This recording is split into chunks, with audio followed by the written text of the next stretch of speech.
कल एक तरफ जहां बिहार में जदयू और रालोसपा एक हो रहे थे, तो वहीं दूसरी तरफ मुकेश सहनी के इस्तीफे वाली खबर ने सबको हैरान कर दिया था।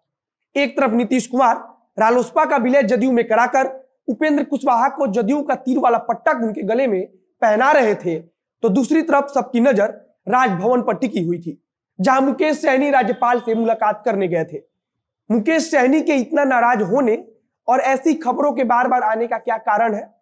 क्या मुकेश सहनी जदयू पर प्रेशर के जरिए अपने लिए और संभावनाएं तलाश रहे हैं? सबसे जरूरी कि मुकेश सहनी ने कल जो बयान दिया कि वो इस्तीफा देने से पीछे भी नहीं हटेंगे, वो उन्होंने क्या सोच कर दिया है?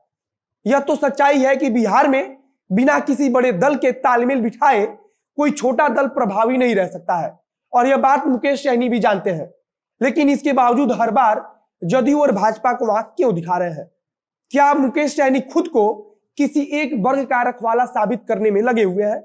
यह तमाम सवाल मुकेश सहनी के पिछले कुछ बयानों के बाद से सबके मन में आ रहा है, और हम इस वीडियो में इसी पर बात करेंगे।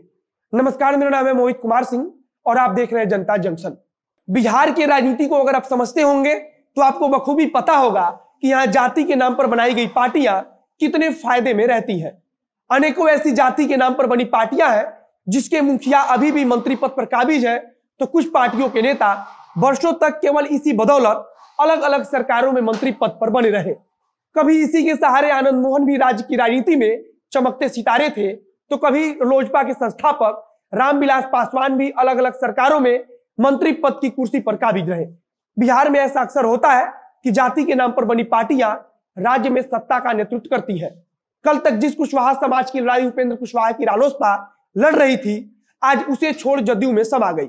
लेकिन रालोसपा नेताओं का दावा है कि पूरा कुशवाहा समाज भी अब जदयू के साथ है। वैसे हमने ऊपर कहा था कि इन छोटी पार्टियों का अस्तित्व बिना किसी बड़े पार्टियों के ना के बराबर ही है। इसका जीता जागता उदाहरण है रालोसपा। इसके पहले आपने चिराग पासवान की पार्टी लोजपा का हाल देख ही लिया है। अब हम मुकेश सहनी पर बात कर लेते हैं।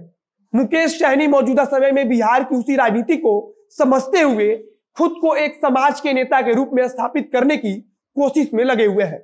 चुनाव पहले भी वो हर मंच से निषाद समुदाय की बात को रख रहे थे, तो अब चुनाव बाद लगातार निषाद समाज को लेकर अपनी सरकार पर भी निशाना साधने से नहीं चूक रहे हैं। उनके मन की मंशा तो हमें नहीं पता, लेकिन इतना साफ है कि मुकेश सहनी खुद को अब बिहार में स्थापित करने के लिए पूरा जोर लगा रहे हैं। कल जब नीतीश कुमार और उपेंद्र कुशवाहा एक लंबे समय के बाद एक दूसरे के हो रहे थे, तब मुकेश सहनी को लेकर एक अलग ही हवा चल रही थी। अचानक से यह खबर फैली कि मुकेश सहनी ने इस्तीफा देने का मन बना लिया है, और इस्तीफा देने के लिए वे राज्यपाल से मिलने भी पहुंच गए हैं। इधर जदयू का मिलन समारोह चल रहा था और उधर मुकेश सहनी को लेकर एक नई तरह की खबर चल रही थी। जब यह खबर मीडिया तक पहुंची तो राजभवन के बाहर मीडिया कर्मियों की भारी भीड़ लग गई। सब लोग मुकेश सहनी के बाहर निकलने का इंतजार करने लगे। मुकेश सहनी जब बाहर निकले तो मीडिया कर्मियों ने उनसे बातचीत करने की कोशिश की। जब मुकेश सहनी से यह सवाल पूछा गया कि क्या मुकेश सहनी ने नीतीश कुमार के मंत्रिमंडल से अपना इस्तीफा दे दिया है, इस पर उनका जवाब था कि अभी फिलहाल में इस्तीफे की कोई मंशा नहीं है, लेकिन अगर निषाद समाज पर बात आई तो इस्तीफा देने से भी पीछे नहीं हटूंगा।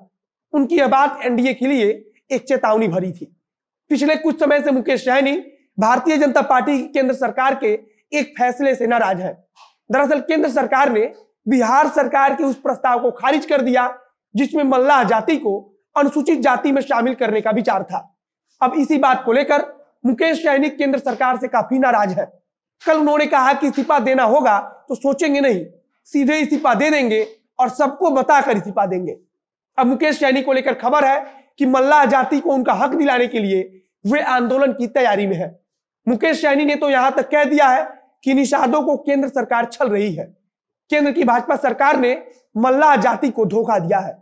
उन्होंने निषाद समाज को आरक्षण दिए जाने वाले प्रस्ताव को लेकर राज्यपाल फागू चौहान से मुलाकात की और उन्हें एक ज्ञापन भी सौंपा है। फिलहाल मुकेश सहनी इस बात को बखूबी जानते हैं कि सरकार चलाने में उनकी भूमिका कितनी अहम है। मौजूदा समय में उनके बिना सरकार चला पाना काफी मुश्किल भरा है और वे इस चीज का पूरा फायदा भी उठाना चाहते हैं। आगे जो कुछ अपडेट आएगा उसे हम आप तक पहुंचाते रहेंगे। वीडियो अच्छा लगा हो तो शेयर कीजिए, फेसबुक पर देख रहे हैं तो पेज को लाइक कीजिए, यूट्यूब पर देख रहे हो तो चैनल को सब्सक्राइब कीजिए। मिलते हैं फिर बहुत जल्द अगली वीडियो में।